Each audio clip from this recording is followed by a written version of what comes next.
روافض کی طرف سے اور بعض نیم روافض کی طرف سے صحابہ اکرام رضی اللہ تعالیٰ عنہم پر بہت زیادہ بہتانات لگائے جاتے ہیں۔ ان میں سے سیدنا ابو بکر صدیق رضی اللہ تعالیٰ عنہ کی ذات اقدس پر بہت بڑا بہتان یہ لگایا جاتا ہے کہ انہوں نے نبی کریم صلی اللہ علیہ وآلہ وسلم کی شہزادی سیدہ فاطمہ الزہرا رضی اللہ تعالیٰ عنہ کا حق غصب کیا تھا، نعوذ باللہ تعالیٰ۔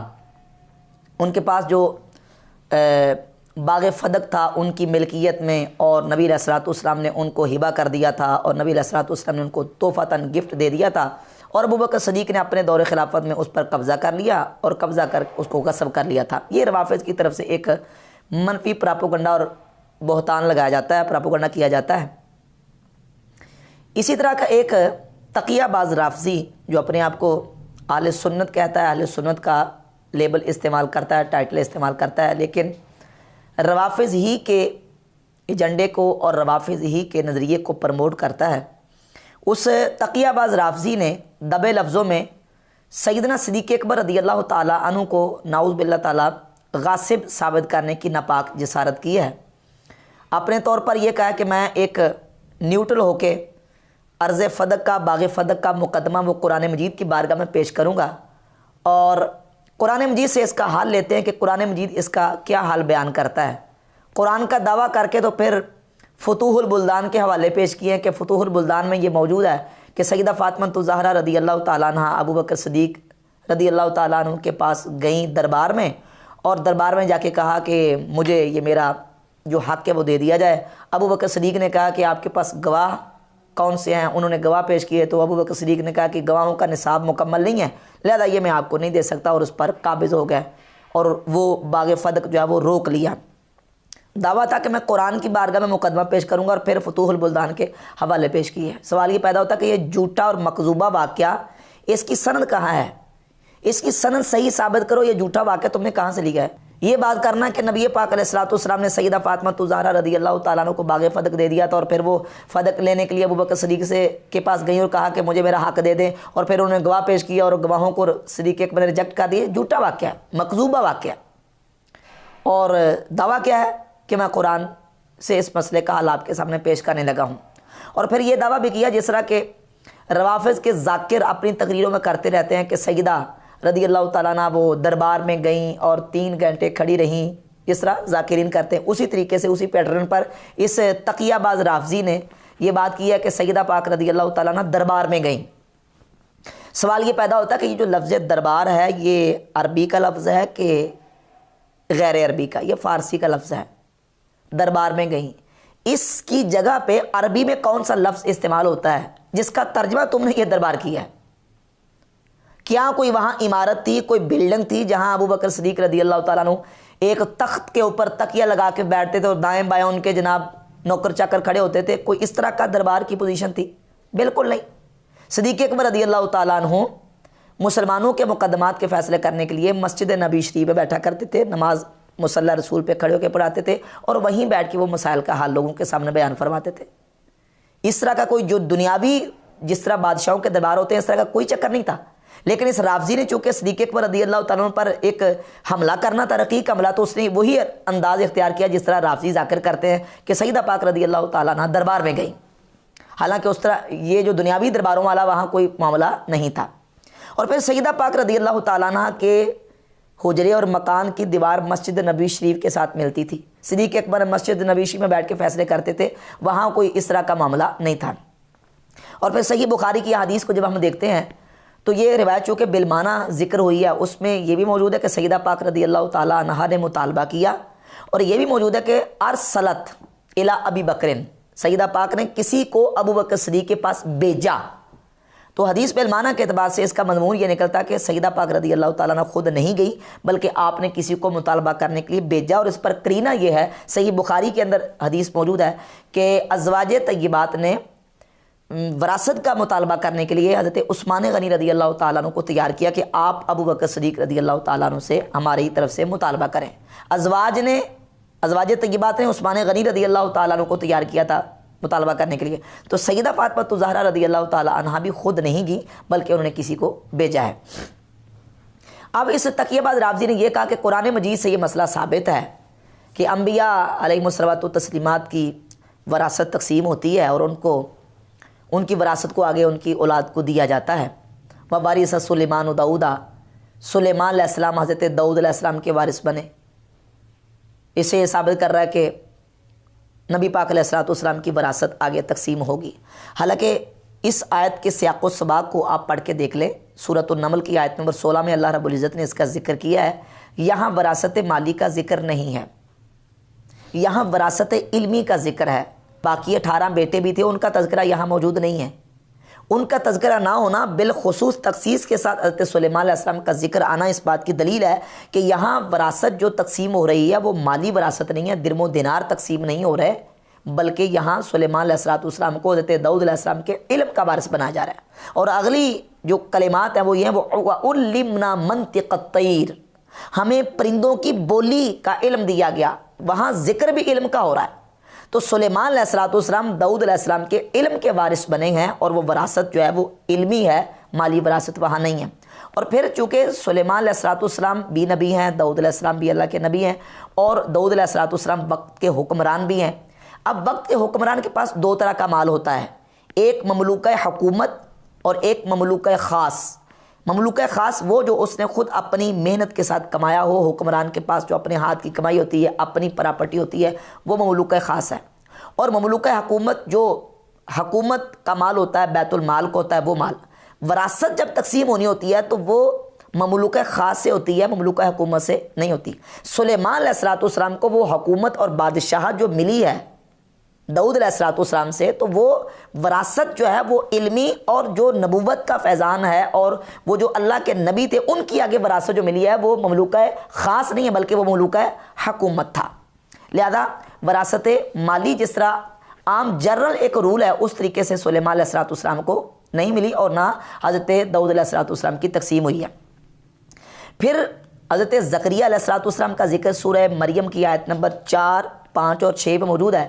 زکریا علیہ السلام نے اللہ رب العزت کی بارگاہ میں دعا کی، وَإِنِّي خِفْتُ الْمَوَالِيَ مِنْ وَرَائِي وَكَانَتِ امْرَأَتِي عَاقِرًا فَهَبْ لِي مِن لَّدُنْكَ وَلِيًّا۔ عرض کرتے ہیں، یا رب مجھے اپنے رشتہ داروں کی طرف سے اپنے بعد خوف ہے، اور میری بیوی بھی بانجھ ہے، مجھے اپنی طرف سے کوئی ولی عطا فرما۔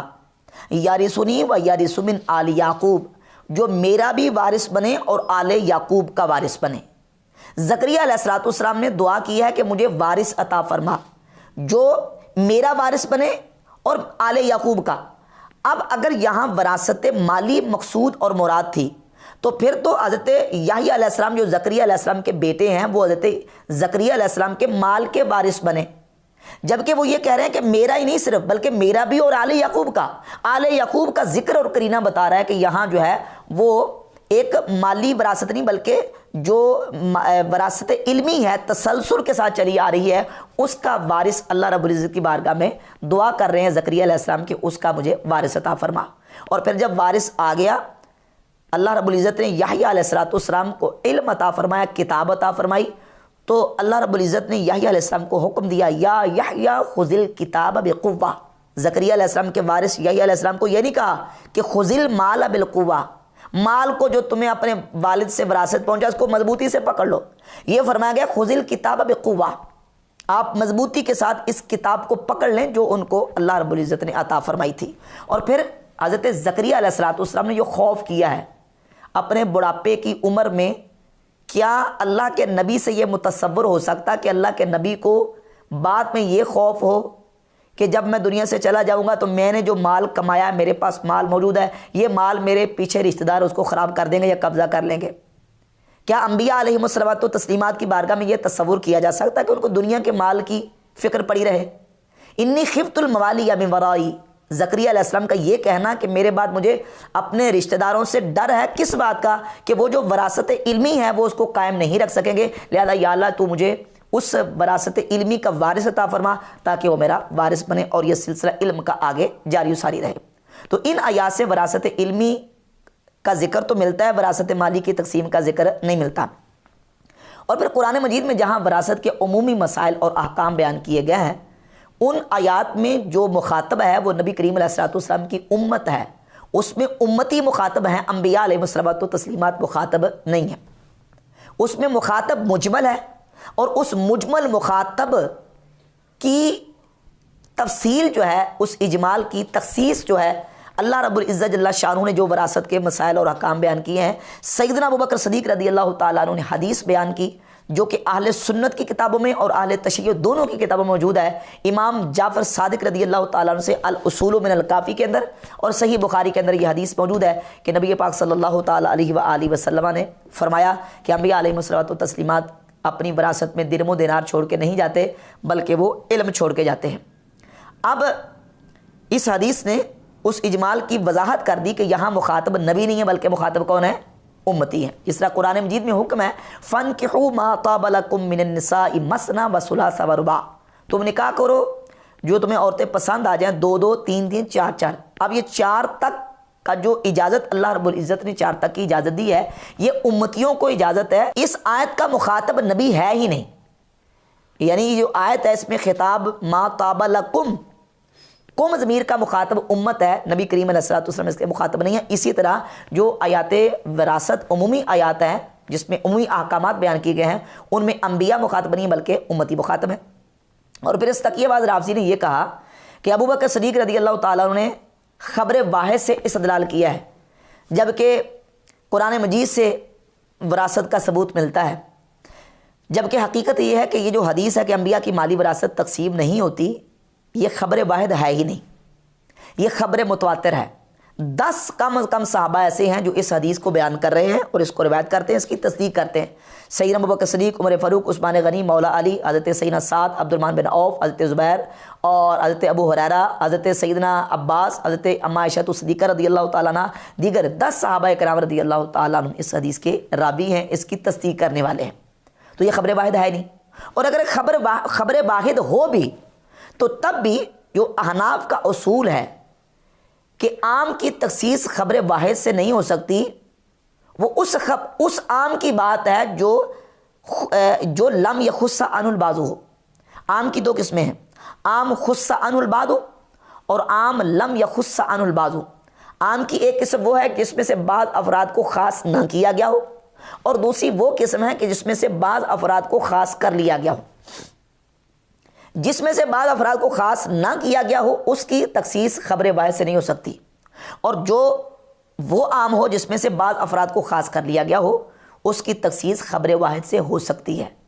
لہذا یہ جو وراثت کے عمومی احکامات و مسائل ہے، یہ وہ عام ہے جو خص عنہ البعض ہے، جس میں سے بعض افراد کی تخصیص کی گئی۔ مثلا کوئی کافر ہے تو مسلمان کا وارث نہیں بنے گا، کافر مسلمان کا وارث نہیں بنے گا، قاتل مقتول کا وارث نہیں بنے گا، اور جو عورت جس پر لعنت کی گئی ہے اس کا بیٹا فوت ہونے کے بعد اس کا باپ اس کا وارث نہیں بنے گا۔ یہ وہ افراد ہیں جن کو خاص کر دیا گیا ہے، اور یہ اہل تشیع کی کتابوں میں بھی یہ بات مذکور ہے، اور وہ مانتے ہیں کہ یہ افراد خاص ہیں۔ لہذا جو وراثت کے عمومی احکامات و مسائل ہیں ان میں سے بعض افراد کو خاص کر لیا گیا، جب خاص کر لیا گیا تو خبر واحد کے ساتھ ایسے خاص کی تخصیص مزید ہو سکتی ہے۔ اور پھر دوسری بات یہ کہ یہ جو حدیث ہے سیدنا ابوبکر صدیق رضی اللہ تعالیٰ عنہ نے بیان فرمائی ہے، یہ خبر واحد تھی کیا ان کے لیے؟ صدیق اکبر کے لیے ابوبکر صدیق رضی اللہ تعالیٰ عنہ کو یہ خبر کسی سے پہنچی تھی؟ کسی نے ان کو بتایا تھا؟ نہیں، بلکہ یہ ڈائریکٹ رسول اللہ صلی اللہ علیہ وآلہ وسلم سے انہوں نے سنی تھی۔ اور جب صحابی حضور نبی کریم علیہ الصلوۃ والسلام سے ڈائریکٹ سنتا ہے تو اس کے لیے وہ خبر واحد نہیں رہتی، بلکہ اس کے لیے تو قرآن کی آیت کی طرح وہ قطعی ہو جاتی ہے۔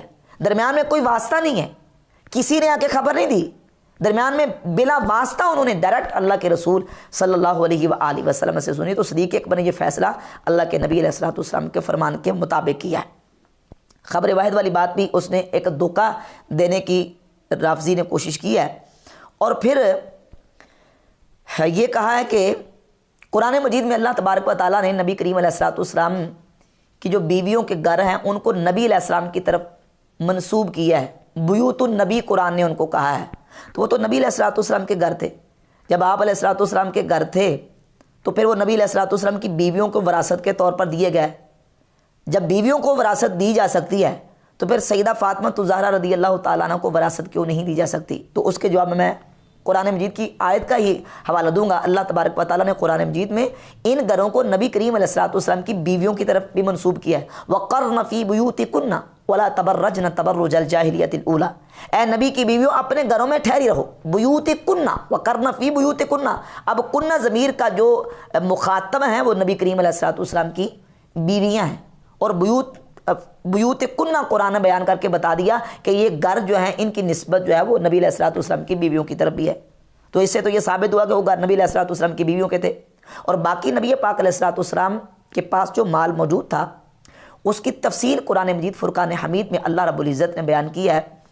وہ مال جو مال فے تھا، اب یہ رافضی نے یہ تو کہہ دیا کہ نبی علیہ الصلوۃ والسلام کا وہ خاص طور پہ مال تھا، یہ نہیں بتایا کہ نبی علیہ الصلوۃ والسلام کو اللہ رب العزت نے کن مصارف پہ ان کو خرچ کرنے کا حکم دیا. تو اس سلسلہ میں قرآن مجید فرقان حمید کی سورۃ الحشر کی آیت نمبر 6، 7 اور 8 اور 9 میں اللہ تبارک و تعالیٰ نے اس کی پوری مکمل تفصیل بیان کی ہے. وہ مال جو مسلمانوں کو مال فے کے طور پر میسر آتا ہے، دو طرح کے مال ہیں جو مسلمانوں کو ملتے ہیں کفار سے. ایک وہ مال ہے جو لڑائی کر کے مسلمانوں کو ملا، تو جو لڑائی کرنے کے لیے جنگ کرنے کے لیے گئے تھے ان کا بھی اس مال میں حصہ ہے.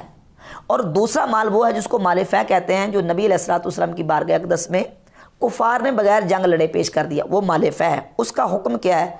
اللہ رب العزت فرماتا ہے اعوذ باللہ من الشیطان الرجیم بسم اللہ الرحمن الرحیم وما افاء اللہ علی رسولہ منہم فما اوجفتم علیہ من خیل ولا رکاب ولکن اللہ یسلط رسلہ علی من یشاء واللہ علی کل شیء قدیر. اور جو غنیمت دلائی اللہ نے اپنے رسول کو ان سے، تو تم نے ان پر نہ اپنے گھوڑے دوڑائے نہ اونٹ. ہاں اللہ اپنے رسولوں کے قابو میں دے دیتا ہے جسے چاہے، اور اللہ سب کچھ کر سکتا ہے. ما افاء اللہ علی رسولہ من اہل القری فللہ وللرسول ولذی القربى والیتامى والمساکین وابن السبیل کی لا یکون دولۃ بین الاغنیاء منکم. جو غنیمت دلائی اللہ نے اپنے رسول کو شہر والوں سے، وہ اللہ اور رسول کی ہے، اور رشتہ داروں اور یتیموں اور مسکینوں اور مسافروں کے لیے، کہ تمہارے اغنیاء کا مال نہ ہو جائے.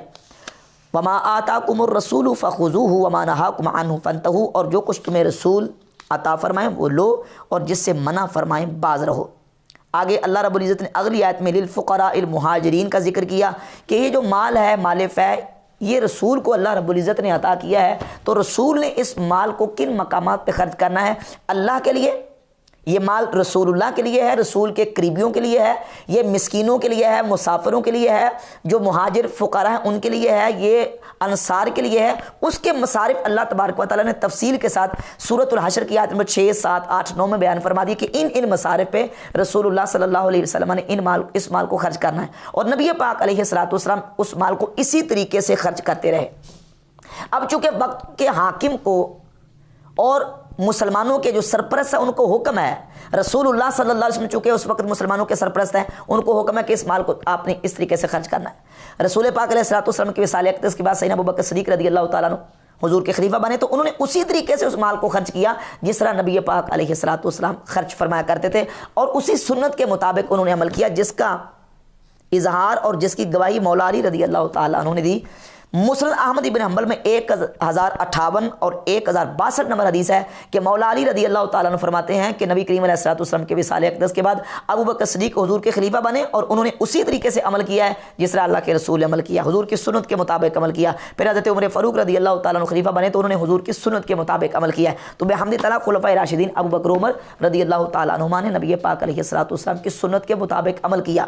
اور پھر وہ جو مال فے تھا، بعض جو صدقات کے مال تھے، وہ سیدنا عمر فاروق رضی اللہ تعالیٰ عنہ نے اپنے دور خلافت میں حضرت علی رضی اللہ تعالیٰ عنہ کے سپرد کر دیے. صحیح بخاری کے اندر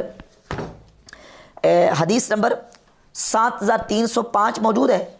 سیدنا مولا علی رضی اللہ تعالیٰ عنہ کو حضرت عمر رضی اللہ تعالیٰ عنہ نے وہ مال ان کے سپرد کر دیے کہ آپ نے اس کا انتظام چلانا ہے. اور صحیح بخاری میں 4034 نمبر حدیث ہے فقانت حاضر صدقہ تو بید علی، یہ صدقہ مولا علی کے ہاتھ میں تھا. پھر اس کے بعد مولا علی کے بعد حضرت امام حسن مجتبیٰ کے پاس، حضرت حسن مجتبیٰ کے بعد امام حسین کے پاس، پھر امام زین العابدین کے پاس، پھر حضرت حسن بن حسن کے پاس، اور پھر یہ حضرت زید بن حسن کے پاس. یہ صدقہ کا جو مال تھا وہ اسی طریقے سے